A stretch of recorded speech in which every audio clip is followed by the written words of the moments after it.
Hi Aquarius, this is Jav. Welcome po sa ating channel at ito ang inyong daily gabay tarot reading. Kung naka-resonate kayo, comment down. Kung hindi kayo naka-resonate, ibigay niyo po sa iba kasi general reading po ito. This is for you, Aquarius.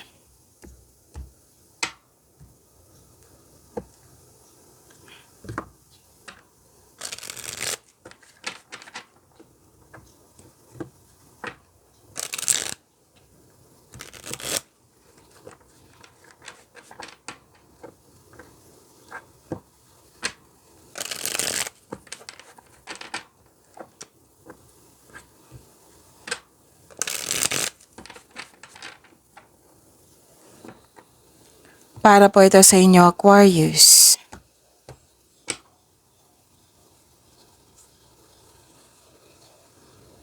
Maraming salamat po sa inyo patuloy na suporta at maraming salamat din po sa mga hindi nag-skip ng ads. Gamitin ang reading na ito bilang gabayan lamang sa mga hindi pa nag-subscribe. Subscribe na po kayo at click bell notification para malaman nyo na may bago tayong video. Para sa mga gustong magpa-reading, comment po kayo ng personal reading. Again, comment kayo ng personal reading and check my reply sa comment section.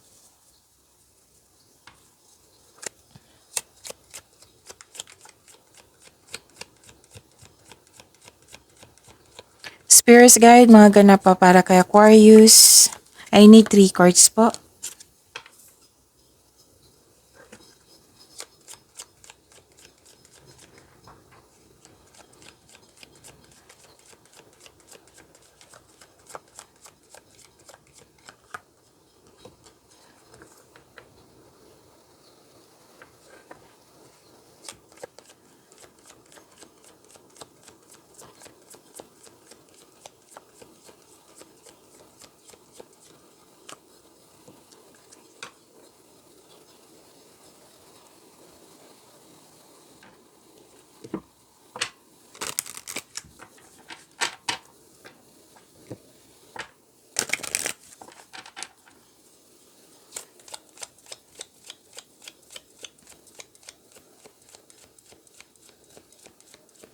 Spirits Guide, Angels, Archangels, Guardian Angels, message po para kay Aquarius.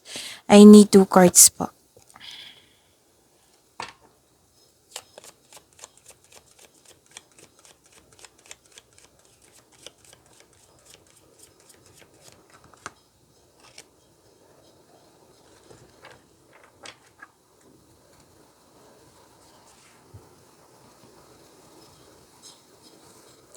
Okay, Aquarius.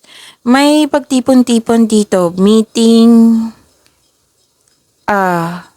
togetherness, celebration, party, special event, public event. Aquarius. At saka may nakita, wow, this is harvest. Pwede itong lumabas kahapon sa iyo kung hindi ako nagkakamali. Harvest time, pwede literal na harvest. Pwede din na sweldo nyo. Pwede din na may nagbigay sa inyo ng bayad sa binigay nyo yung serbisyo. Pwede din na lumakas yung benta nyo. Or naging fast moving yung produkto mo. So, yung tinanim mo nagbunga. So, nag-ani ka. And I consider this is abundance. So, may naalala kayo sa loss of connection sa isang tao. Pwedeng na-miss mo ito. And may dumating na news or information, mahalagang news or information na bibigyan mo ng agarang aksyon or reaksyon. Pwede din kayo ang bisita ngayon. Pwedeng may bisita din kayo ngayon.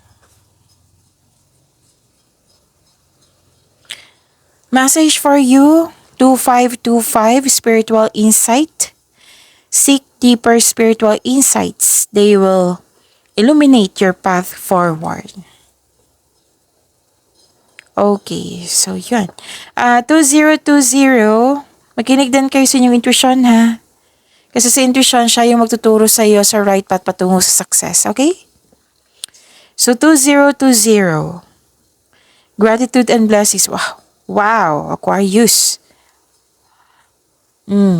Practice gratitude and blessings will multiply in your life. See that?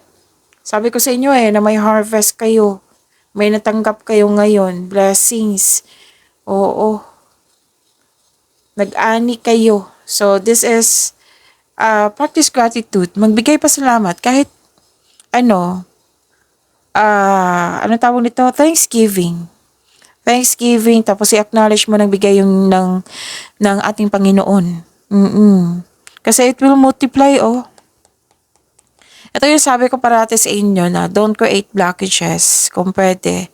Kasi we can attract blessings kung magkakaroon tayo ng magandang energy flow. Tapos, minsan kasi pag may nangyari na hindi natin magustuhan, tapos at the same time may nangyaring success na kailangan i-celebrate nyo.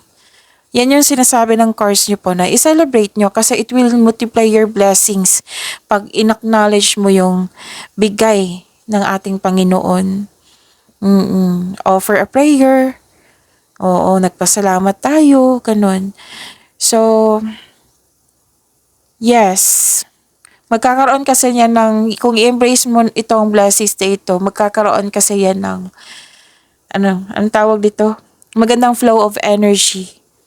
Tapos, magbibigay pa ito, hahatak pa ito ng mga blessings kasi maganda ang iyong energy flow. So, practice gratitude and blessings will multiply in your life. Ang ganda.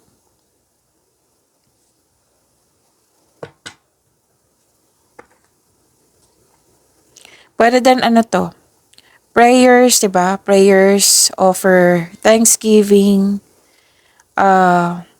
kahit simple lang yung let's say for example, at may natanggap ka na malaking pera, na kahit simple lang yung makapagbigay ng happiness sa iyo like Jollibee o Jollibee meal.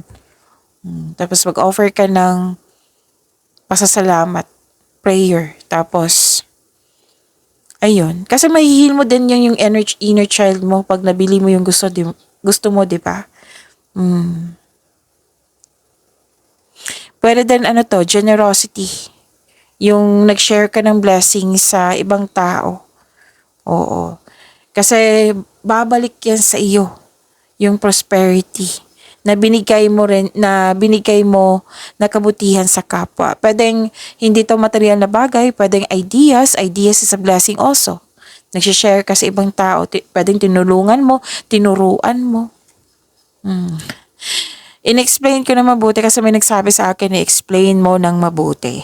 Ulitin. Oo, so yun.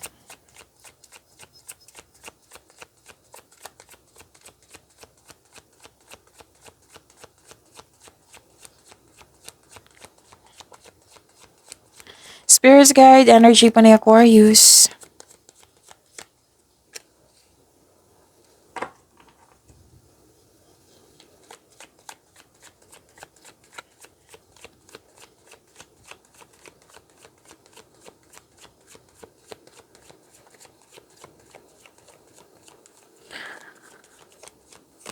Kung may narinig kayo or may nakita kayong repeating message, like for example, nanood kayo ngayon ng May 12 and May 13 na video reading nyo, Aquarius.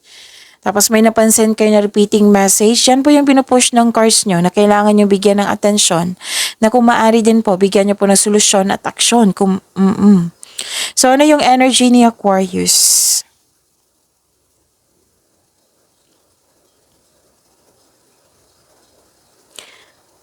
Okay, may nagkasundo dito. May promises din ako nakikita dito.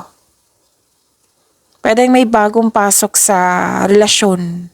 Pwedeng nagkasundo kayo sa isang tao, nagkaroon ng alignment. And inspired ka, na-motivate ka. May motivation dito, inspiration. This is love. This is beauty.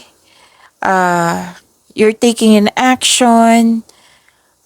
May promises, diba? Sinabi ko kanina. Basta may promises dito, commitment, agreement, choices, at pagkakaisa. So, attraction at romansa ay nagpahiwatig po. May parating na love or maliligaw. This is also means choosing relationship with mutual respect and healthy communication.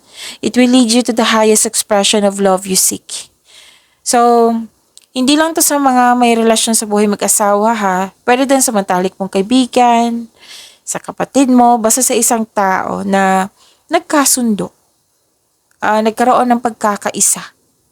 So, celebrate the love in your life. Pwede din sa career and money nyo na may namuong romance dyan sa workplace mo or yung partner mo, katrabaho mo.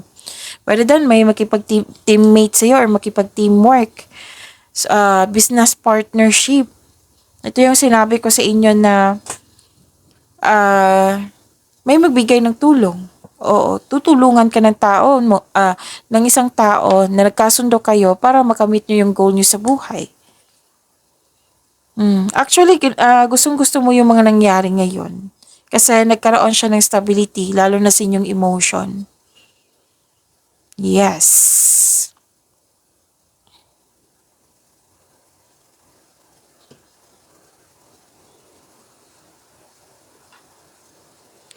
Dalawang card na mismo nagsabi dito, Aquarius, you're very inspired. You're very inspired today and marami din kayong ginagawa. Pwedeng iniisip or with action to kasi may with action dito, 'di ba, sa oracle cards nyo. Nag-initiate. May ginagawa talaga. Sinimulan mo na. And this is new beginning po. Yes. So, isang importanteng simulain, pagsasapalaran, pagpaplano. Posible din na may dumating sa inyo na nagbigay ito ng inspirasyon sa inyo. Oo. At pwede din itong bagong maliligaw mo or yung nakipag-teamwork sa'yo, nakipag-business partnership sa inyo. Kasi sinabi dito na may isang tao or may bagay na dumating sa inyo na mas lalo kayo na-inspire, na na-motivate kayo. So, itong dalawang card dito nag-clarify ha. Nag-clarify po siya. So, pwedeng bagong simula sa proyekto, paglalakbay, pagsisimula ng relasyon, pagsisimula ng negosyo, basta may pagsisimula dito. So this card asks you to stay open sa mga signs na bigay ni universe and take action when they appear. So may binigay yung universe sa iyo at kailangan mong palakihin, kailangan mong itanim para magbunga. It will multiply. Ito yung sinabi dito, gratitude and blessings. And you will practice gratitude and blessings will multiply in your life. Okay, so may chance na maglakbay kayo sa malayong lugar. Pagpaplano nakikita ko dito ha, malayong lugar or mag-abroad. Or kung nasa abroad na kayo ngayon, pwedeng may balak kayong umuwi or may balak kayong bumalik abroad. Pwede din na lumipat sa ibang bansa. Nasa abroad na kayo, lumipat kayo sa isang bansa.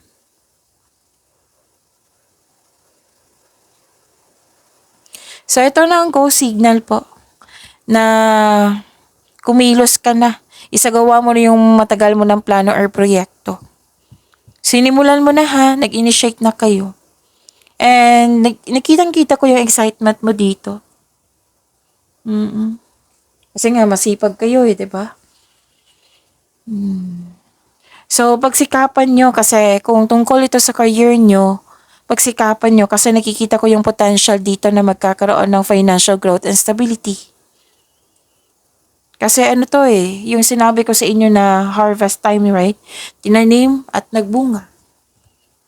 Financial growth and stability. Diba? Ang ganda. Claim nyo po. Aquarius, ang ganda po.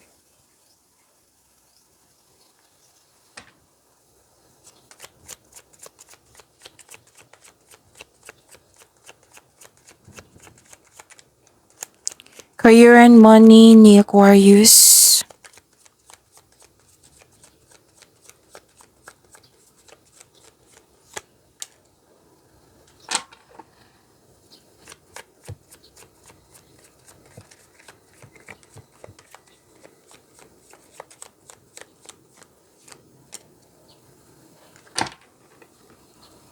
Sa career and money niyo po, may hindi nagkasundo dito. Pwedeng naalala nyo to na nangyari na, naalala nyo. or mangyayari pa lang. Oo, grupo to hindi nagkasundo.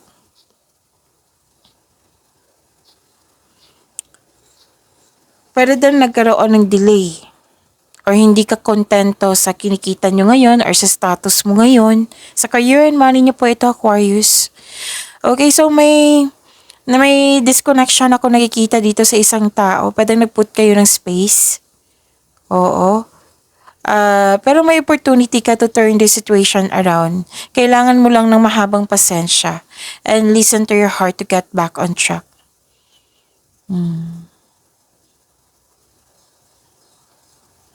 Pero then hindi siya nagbigay ng support.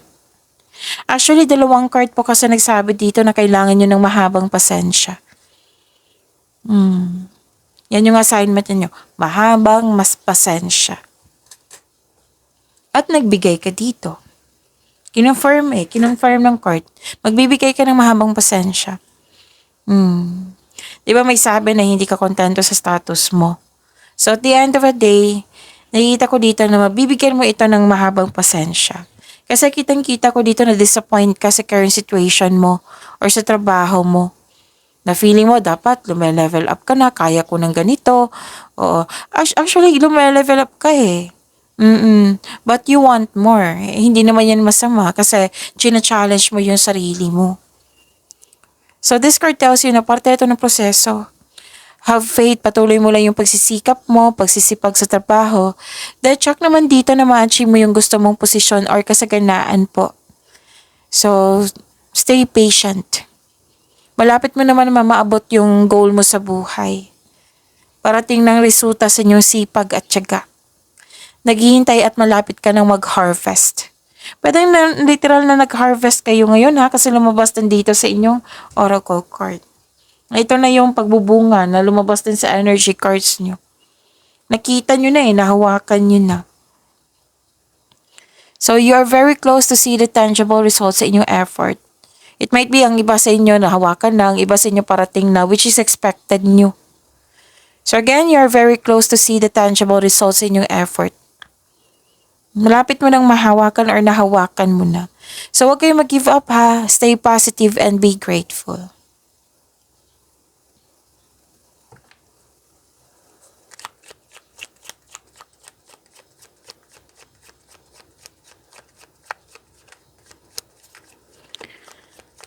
Spirits guide,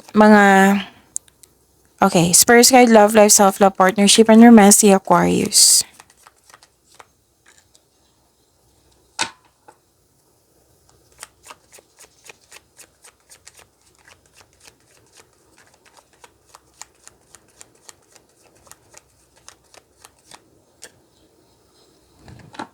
Na-amaze ako sa harvest. Kitang-kita ko dito yung harvest. Harvest dito. Okay, kamusta po sa love life, self-love, partnership, and romance?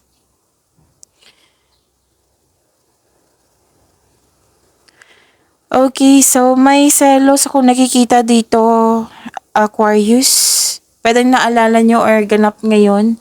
Selos, inggit, self-centered na tao. May taong hindi nagbigay ng halaga. Hindi nagbigay ng halaga. Yes, pwede din oras. Hindi nagbigay ng oras. May selos, inggit akong nakikita dito. Pwedeng ikaw nagsiselos or siya. Pero kailangan nyo mag-usap. Kasi ang sabi ng card dito, na mag-open up ka sa taong may issue sa'yo without worrying about being rejected or judged. Pero, be ready na lang. Prepare yourself, Aquarius. Kasi, baka masaktan ka sa response niya. Prepare yourself na, i-reject ako nito. Magiging judger to. Ayaw tong makinig. Kasi, we have choice Each of us may sariling decision, may sariling pananaw. Kung gusto mo magkasundo kayo, improve your communication. Kasi minsan hindi kayo magkasundo kasi minsan 'di ba yung tao is not ready or wala sa mood or busy. So that is a timing. Ipagdasal mo na may timing. Oo, na makausap sa soon. So, ang sabi ng card dito, kung paulit-ulit tong ginawa sa'yo, so better to have a healthy disconnection. Pero buhay nyo yan. Pag-isipan nyo niyang mabuti kasi yan yung advice, di ba? Pag-isipan na mabuti. Pwede naman na hindi kayo mag-disconnect, kundi mag-usap. So, improve your communication.